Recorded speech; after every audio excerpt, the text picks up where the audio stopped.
आप देख रहे हैं वीओपी न्यूज, जनता को रखे सबसे आगे।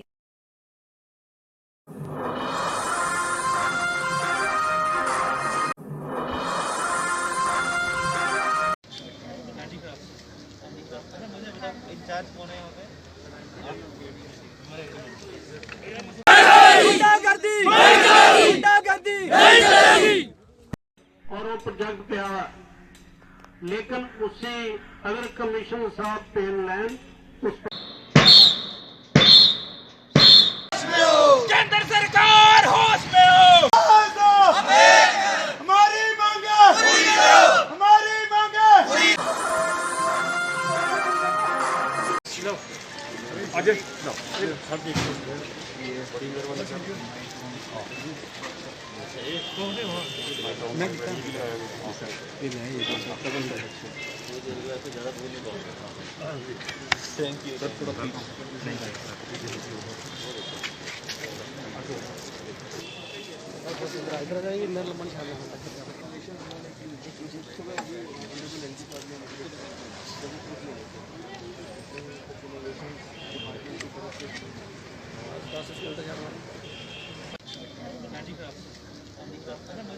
इंचार्ज कौन है यहाँ पे?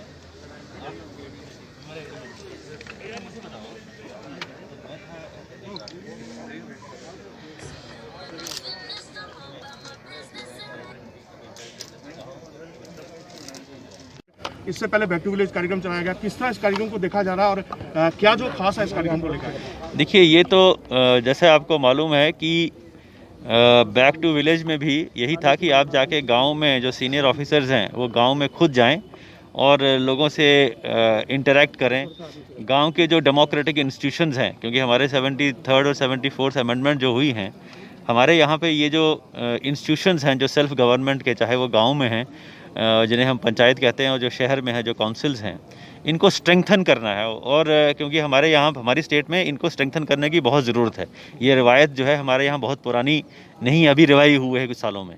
तो इन लोगों के साथ बात करके कि सेल्फ गवर्नमेंट कैसे होती है, जैसे ग्राम सभा में आप करते हैं तो खुद अपने फैसले लेते हैं। बहुत सारी पावर्स जो हैं, जो लोकल गवर्नमेंट की पावर्स थी, वो पंचायतों को ट्रांसफ़र हुई हैं कि आप खुद देखिए कि आपके इलाके में जो भी सर्विसेज गवर्नमेंट देती है, जो भी गवर्नमेंट ऑफ इंडिया की स्कीम्स हैं या स्टेट गवर्नमेंट की स्कीम्स हैं जो गांव पे इम्प्लीमेंट होती हैं, उनको आप खुद डिसाइड करें कि कैसे इम्प्लीमेंट करना है। आप उनकी खुद मॉनिटरिंग करें कि वो उनमें जो एसेट्स बन रहे हैं वो कैसे बन रहे हैं, और सारे जने मिल के एक ग्राम सभा के माध्यम से ये फैसले लेंगे कि क्या प्लान बनेगा हमारी पंचायत का और हम इस पंचायत को कैसे डेवलप करेंगे। उसी का एक रूप जो है वो एक अर्बन लोकल सेल्फ गवर्नमेंट जिसे हम कहते हैं, जो म्यूनिसिपल काउंसिल है, जहाँ के काउंसलर इलेक्ट होकर आते हैं और वो फैसले लेते हैं कि हमारी काउंसिल के अंदर जो काम है उसकी डेवलपमेंट में, अर्बन प्लानिंग में, जो पानी की सुविधा, सड़क की सुविधा और दूसरी जितनी भी सुविधाएं हैं, सीवेज डिस्पोजल है, पार्क्स हैं और सिविक फैसिलिटीज़ जितनी हैं, उनको हम कैसे एक प्लान तरीके से जो है वो बनाएं। तो ये सारा एक सिस्टम जो है उनके पास जाके उनकी प्रॉब्लम समझने का, क्योंकि नॉर्मल रूट से भी तो सब मालूम होता है, क्योंकि डिप्टी कमिश्नर्स वहाँ पे हैं जो कि ओवरऑल देख रहे हैं, लेकिन 73rd 74th अमेंडमेंट को स्ट्रेंथन करने के लिए, वो प्रोसेस जो स्ट्रेंथन करने के लिए जो सारी कंट्री में ऑलरेडी अच्छी तरह से एस्टेब्लिश है, ये सारी एक्सरसाइज है। और आज इस सिलसिले में मैं यहाँ पे आया हूँ। 2 दिन का हमारा यहाँ कार्यक्रम होगा। हम इंटरेक्ट करेंगे काउंसिलर्स के साथ, जानना चाहेंगे यहाँ अर्बन फैसिलिटीज़ जितनी भी हैं, जितने डेवलपमेंट के बड़े बड़े प्रोजेक्ट चल रहे हैं, जैसे चाहे वो देविका का प्रोजेक्ट है, चाहे पार्क का प्रोजेक्ट है। लोग हैं जो गरीब लोग हैं, उनको ऑथराइज्ड माइनिंग, लीगल माइनिंग करने से सरकार ने इसलिए रोक दिया है क्योंकि सरकार के माइनिंग का जो सिस्टम है वो अभी तक शुरू नहीं हुआ है। ये लोग पिछले साल, सवा साल से परेशानी के आलम में घूम रहे हैं और ये लोग जो हैं रोजी रोटी के लिए मोहताज हो रहे हैं। इसके चलते आज ये फैसला हुआ था कि पहली नशिस्त में नगरोटा कॉन्स्टिट्यूंसी के जितने ट्रैक्टर, ट्राली और टिप्पर के लोग हैं, जो गरीब सेल्फ एम्प्लॉयड लोग हैं और जो किश्तें भर रहे हैं, वो सारे अपनी गाड़ियां जो हैं राजभवन के सामने लेकर राजभवन में चाबियां छोड़ के आ जाएंगे। और इसी के चलते आज हमारे यहाँ से राजभवन की तरफ हम जा रहे थे, लेकिन पुलिस ने हमें रोका और डिप्टी कमिश्नर साहब यहाँ तशरीफ़ लाए, उनके नुमाइंदे एडिशनल डिप्टी कमिश्नर यहाँ आए। हमने उनको मेमोरेंडम दिया है इस दरख्वास्त के साथ कि वो मेमोरेंडम जो है वो लेफ्टिनेंट गवर्नर साहब के सामने पेश किया जाए। और हम नहीं चाहते कि हमारी वजह से या तो कोई सड़क बंद हो या आम लोगों को कोई नुकसान हो या आमदोरफ्त का रास्ता जो है वो बंद किया जाए। इसके चलते हमने ये गुजारिश की है सरकार से कि फौरी तौर पे लीगल ऑथराइज्ड माइनिंग जो है, मैं फिर दोहरा दूँ, लीगल ऑथराइज्ड माइनिंग जो है वो फौरी तौर पे शुरू की जाए, ताकि ये ट्रैक्टर ट्राली वाले जो लोग हैं इनके रोज़गार जो है वो दोबारा चालू हो जाए और ये अपनी अपनी जो फाइनेंशियल ऑब्लिगेशंस हैं टू फाइनेंशियल इंस्टीट्यूशंस वो भी पूरी कर सकें। डिप्टी कमिश्नर साहब की जगह जो एडिशनल डिप्टी कमिश्नर उनके आए, उन्होंने ये आश्वासन दिया है कि जल्द से जल्द इस पर वो कार्रवाई करेंगे। जैसे सांबा में 8-9 माइंस खुल गई हैं, कठुआ में माइंस खुल गई हैं और उधमपुर में माइंस खुल गई हैं, कश्मीर में माइंस खुल गई हैं। जम्मू ज़िला क्यों पीछे रहे, जम्मू ज़िला में भी माइंस, और इसका असर सिर्फ ये बेचारे ट्रैक्टर ट्राली वालों पे नहीं है, ये आम जनता पे भी है। जो कंस्ट्रक्शन एक्टिविटी चल रही है, आज रेत बजरी जो है पंजाब से आ रही है और आम आदमी का रेट भी ज़्यादा लग रहा है, तो आम आदमी को भी इसका नुकसान हो रहा है। सरकार जो कंस्ट्रक्शन कर रही है उसमें भी नुकसान हो रहा है। तो मैं ये समझता हूँ कि इसमें कोई ढिलाई नहीं होनी चाहिए। फौरी तौर पे इनको चाहिए कि वहाँ उसको जो भी फॉर्मेलिटीज़ हैं उनको करके जम्मू डिस्ट्रिक्ट में भी ऑथराइज लीगल माइनिंग एरियाज़ को डिक्लेयर करके प्रॉपर फीस और रॉयल्टी लेकर इनको माइनिंग करने की इजाज़त देनी चाहिए। बहुत इसी जम्मू के बिहाफ पे आया हूँ।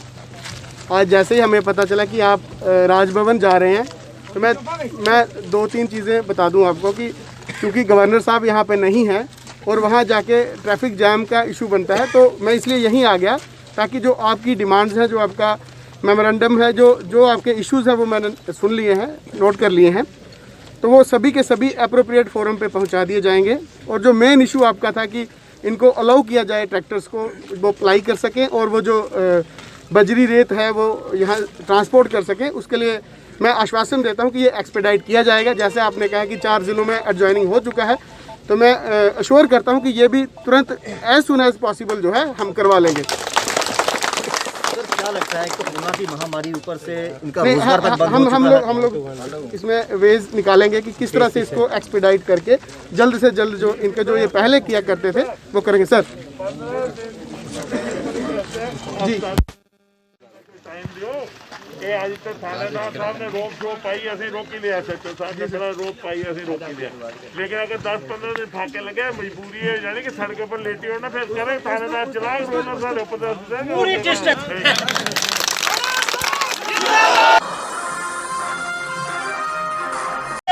होश में आओ, होश में आओ। प्रॉपर्टी टैक्स वापस लो, वापस लो, वापस लो, प्रॉपर्टी टैक्स वापस लो, वापस लो, वापस लो, काला नोट वापस लो, वापस लो, वापस लो।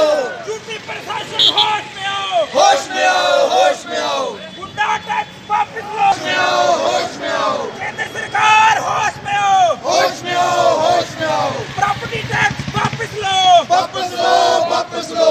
आपने जो आज रोषे रैली निकाली, देखिए हमारा जो आज का प्रदर्शन था, जैसा कि केंद्र में जो भाजपा शासित सरकार है, जब से सरकार बनी है, मुझे लगता है इस सरकार का नाम भाजपा सरकार ना करके टैक्सों की सरकार रख देना चाहिए, क्योंकि आए दिन किसी न किसी टैक्स की शक्ल में लोगों को जो लूटने का काम केंद्र सरकार कर रही है। हमारा प्रदर्शन पहले भी उनके खिलाफ था, लेकिन आज बड़े शर्म की बात है और हमें बड़े दुख के साथ यह कहना पड़ता है कि कोरोना महामारी के चलते लोगों की वैसे ही कमर टूटी पड़ी है, लेकिन केंद्र सरकार द्वारा JKUT प्रशासन के जरिए हमारे जम्मू कश्मीर के लोगों पे एक गुंडा टैक्स थोपा जा रहा है, जिसका नाम प्रॉपर्टी टैक्स दिया है। और मैं बता दूं, उस प्रॉपर्टी टैक्स में अमीर लोग हो या मीडियम तबका हो, या मैं कहूँगा जो गरीब लोग, मजदूरी करने वाला, जो मेहनत करके जिसने अपना 1 या 2 कमरा बनाया होगा, ये सरकार उससे अब उसकी मकान की प्रॉपर्टी टैक्स की शक्ल में टैक्स वसूलेगी। इसके खिलाफ हमारा आज पूरे जम्मू कश्मीर में जिला स्तर पर कांग्रेस पार्टी सरकार के खिलाफ विरोध प्रदर्शन कर रही है और हमारा यह विरोध प्रदर्शन तब तक जारी रहेगा जब तक यह केंद्र सरकार गुंडा टैक्स वापस नहीं करती।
और वो प्रोजेक्ट पे आया, लेकिन उसी अगर कमीशन साहब पेन लैन उस प्रोजेक्ट से कढ़ाई सकते चीफ इंजीनियर साहब के दफ्तर च पे आया और वो पर अमल। जम्मू कश्मीर में पहले एक प्रोग्राम चला बैक टू विलेज, वापस गांव की ओर। उसकी कामयाबी देख के गवर्नमेंट ने अब दूसरा प्रोग्राम चलाया, माई टाउन माई प्राइड, मेरा शहर मेरी शान। इसका मकसद ये है कि शहर वाले भी इग्नोर ना हों। जो हमने पंचायतों में काम करवाया वहाँ पे लोगों को डोर स्टेप पर सर्टिफिकेट्स मिली, वजीफ़े मिले और भी बाकी सर्विसेज उनको घर जाकर दी गई। इसी तरह से हम टाउनों में आज जितने भी जम्मू और कश्मीर के 84 टाउन हैं वहाँ पे ये program my town my private चल रहा है। तो आपने देखा कि यहाँ पे हर डिपार्टमेंट ने स्टॉल लगाया है। यहाँ पे तहसीलदार और एसडीएम साहब बैठे हैं, वो यहाँ पे तमाम किस्म के जो सर्टिफिकेट जिनके लिए बहुत दिक्कत पहले ज़माने में होती थी, तो यहाँ पे स्टॉल लगे हैं और भी जो सर्विसेज हैं लोगों को यहीं पे फराहम की जाएंगी। उनके घर आकर हम ये सर्विस दे रहे हैं। सबसे हमारी मांगे पूरी करो। हम क्या चाहते हैं? इंसाफ करो। पेंडिंग वेजेस पेंडिंग वेजेस छीन के लेंगे अपना हक। नाम से शुरू करेंगे। मेरा नाम प्रदर्शन किया जा रहा है, इसकी जानकारी। मेरा नाम शिवराज सिंह है, मैं मैकेनिकल डिवीज़न उधमपुर, ये मैकेनिकल डिवीज़न उधमपुर है। और हम प्रोटेस्ट करते आज हो गए, हमको 10-15 दिन हो गए प्रोटेस्ट करते हुए, पर अभी तक किसी को कोई फ़र्क नहीं पड़ा है कि ये प्रोटेस्ट क्यों हो रहा है। पर आने वाले दिनों में हम स्नोफॉल वाला ऑपरेशन होता है जो सन्नासर पत्नी टॉप, ये रोड सारे ब्लॉक होते हैं और हम सब खोलते हैं। अगर इसकी ये प्रोटेस्ट स्नोफॉल हो गई और अगर ये रास्ता बंद हो गया, जहाँ कोई ऐसी कोई कुछ किसी को कोई प्रॉब्लम होती है, उसकी सारी जिम्मेवारी इसी डिपार्टमेंट की होगी, क्योंकि इनकी वजह से इन्होंने ना हमारी वेजेस मंगवाई 1 साल से, ना इनको इंटरेस्ट है हमारी वेजेस में। अगर ये नहीं वेजेस मंगवाते हैं और हमारी रेगुलाइजेशन पॉलिसी पे काम नहीं करते हैं, तो जो भी नुकसान होगा बर्फ़ ना उठने की वजह से, जो भी किसी की कैजुअलिटी होती है, कुछ होता है, उसकी सारी जिम्मेवारी इस डिपार्टमेंट की होगी। हम चीफ साहब से भी मिले हैं, चीफ साहब को भी हमने बोला है कि जल्द से जल्द हमारी वेजेस रिलीज़ की जाए, हमारी रेगुलाइजेशन पॉलिसी पे काम किया जाए। और हमें उम्मीद है कि गवर्नर साहब हमारी ये बात सुनेंगे, पर 10-15 दिन से सुनी नहीं है। और हमने हमारा खलैनी, किश्तवाड़, डोडा, भद्रवाह जितने भी हमारे डिवीज़न है जम्मू में, हमने सब बंद कर दिए हैं। और कुछ दिनों में अगर ये हमारा मसला हल नहीं हुआ तो हम सारे मिलके जाके चीफ ऑफिस में बैठेंगे।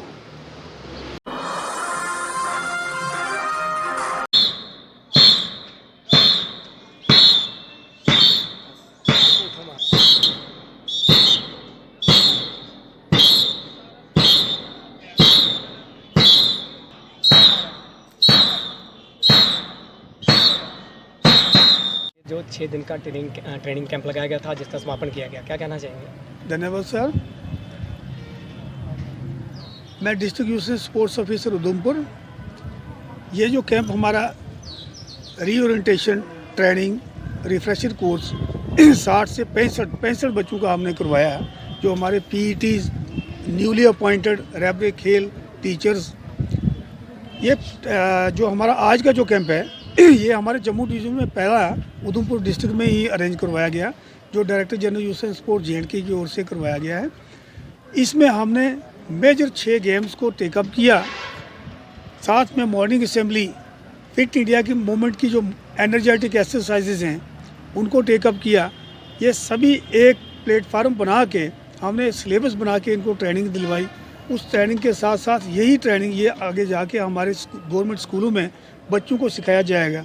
बच्चों को सीखने के साथ साथ ही हमारे गवर्नमेंट ऑफ इंडिया और JNK गवर्नमेंट का मोटिव पूरा हो जाएगा कि हमारे जो बच्चे हैं वो फिट इंडिया मूवमेंट के अकॉर्डिंगली फिजिकली फिट, अच्छे स्पोर्ट्समैन और ब्राइट कैरियर के बनेंगे।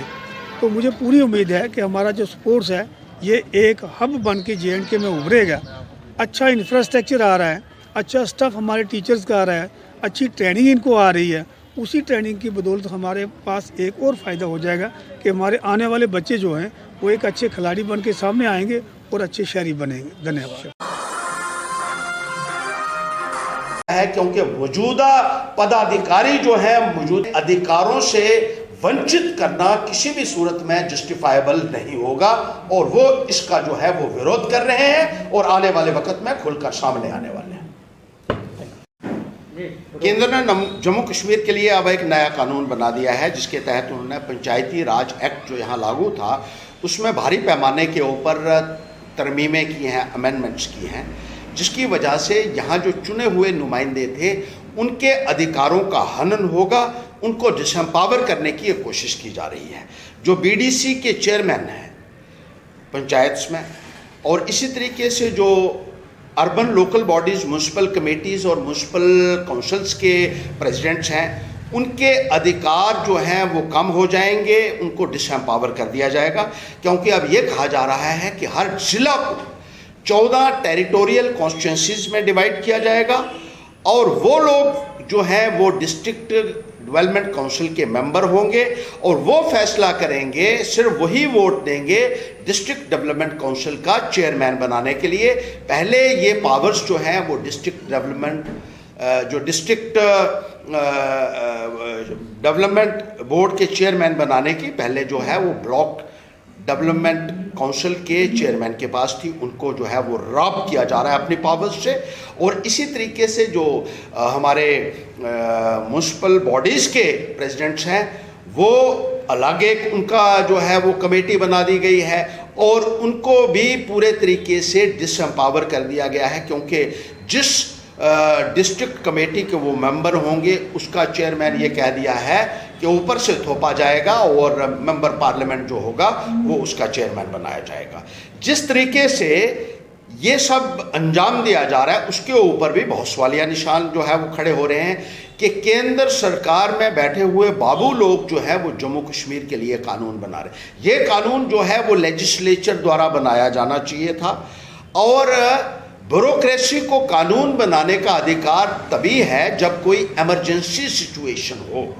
यहाँ कौन सी इमरजेंसी थी हम पूछना चाहते हैं, और लेजिस्लेचर के अधिकारों का भी हनन हो रहा है। ये एक लेजिस्लेचर की भी कंटेम्प्ट है, और सबसे बड़ी बात ये कॉन्स्पिरेसी की जा रही है, या एक फैसला लिया जा रहा है जिसका विरोध किया जा रहा है लोगों द्वारा। और हम कहना चाहते हैं कि इस किस्म के फैसले जो हैं लगातार थोपे जा रहे हैं जम्मू कश्मीर के ऊपर, ये किसी भी कीमत पर गवारा नहीं किया जा सकता। कानून बनाने का अधिकार लेजिस्लेचर को है, और उनके अधिकारों के ऊपर जिस तरीके से डाका डाला जा रहा है, बाबू लोग और क्लर्क लोग जो हैं वो कानून बना रहे हैं जम्मू कश्मीर के लोगों के लिए, ये जम्मू कश्मीर के लोगों का भी एक अपमान।